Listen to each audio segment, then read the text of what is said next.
Fever spoke a tale of ancient Egypt by Alex Wynne Ashwood. The red-crowned city of Sais rose quiet under the early sun, its temples painted with the colors of an older world. Pharaoh Psamtik I sat on his granite throne as if carved from the same stone, immovable and alone. Messengers came and went like birds around a statue. His mind was fixed on war. In the western delta, Libyan chieftains stirred, their raids met by Egyptian spears. To end it quickly, he believed, required not counsel, but force. Around him, the great hall of Sais was filled with murmurs and unease. Around him, no voice mattered but his own. The Vizier, old as the papyrus archives he guarded, came forward first. His back was bent, but his voice steady. He spoke of empty granaries, exhausted soldiers, and a land too tired to bleed again. "Let the negotiations begin," he said, "before the fields forget how to grow." But the pharaoh did not answer. His fingers tapped the lion-headed arms of his throne. The vizier lowered his eyes, understanding well the weight of pride. The gods, it seemed, had not yet spoken, and until they did, no mortal voice could reach him. Later, in the softness of his private chamber, his favorite mistress dared where the vizier had failed. She leaned close, her voice low and warm. She spoke of the children in the villages, of the women who watched the road for men who would never return. Her hand brushed his arm, not as a ruler, but as a man. But Pharaoh Psamtik turned his face away. For a heartbeat, the air grew still between them, heavy with unspoken truths. Even tenderness could not bend a will forged in granite.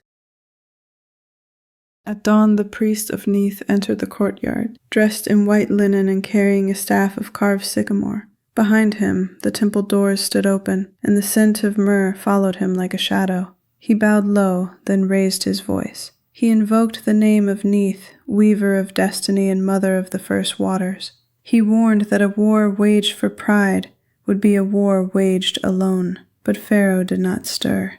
The priest's words fell like arrows against a stone wall. That night the silence turned to heat. A fever came upon the king like a tide that would not be held back. His breath grew shallow, his sight blurred. Servants whispered and brought cool water, but the fire beneath his skin rose higher still.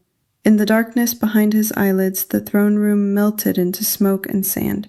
The voices of those he had ignored clung to him like thorns. And beyond them all, something vast and ancient began to draw near. The curtains lifted, though no wind touched them. The lamps dimmed, though no hand moved. A strange stillness filled the chamber, the kind that belongs to temples, not to beds. Threads of golden shadow wove through the air.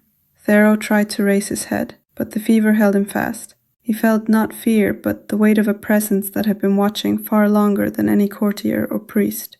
The veil between gods and men grew thin. Then she was there, Neith of Sais, her red crown gleaming like fire, her figure towering above the fever bed. Her expression was not wrathful, but weary, like one who has watched mortals repeat the same folly for too many centuries.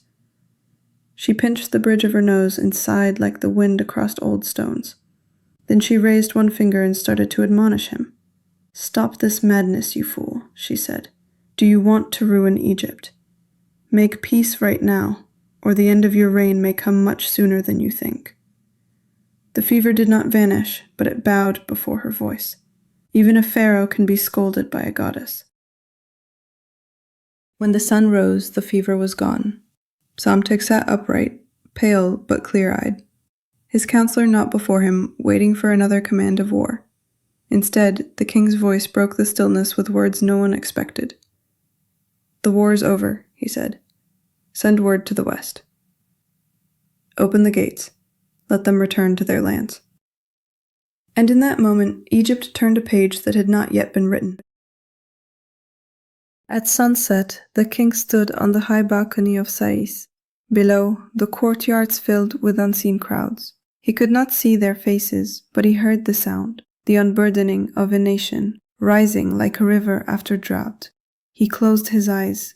For the first time in many days, the air did not taste like iron. Pride had bent, but Egypt still stood. and in the stillness of twilight, he knew the decision was right. That night, in his sleep, the fever did not return. Instead, the world opened into light.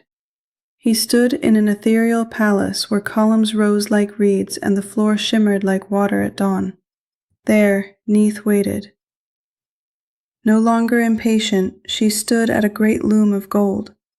Her hands moved silently, weaving threads of peace and future into patterns only gods could read. Pharaoh watched, not as a king, but as a witness. The goddess smiled, and Egypt breathed.